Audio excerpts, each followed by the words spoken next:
تقوا یعنی دوستان عزیز ترس از الله متعال، یعنی در هر جایی که هستیم، در هر مکانی هستیم، الله را بالای سر خود بدونیم.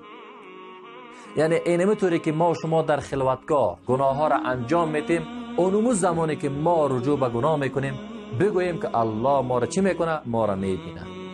اگر در نماز هستیم بگوییم با الله چی میکنیم؟ صحبت میکنیم.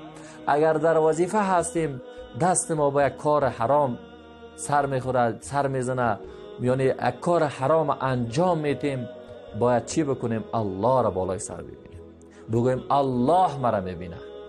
درست است که کسی مرا نمیبینه، پنهانی گناه را انجام میتم، اما الله مرا میبینه. اینجا است که باز من و شما مزه ایمان را میچشیم.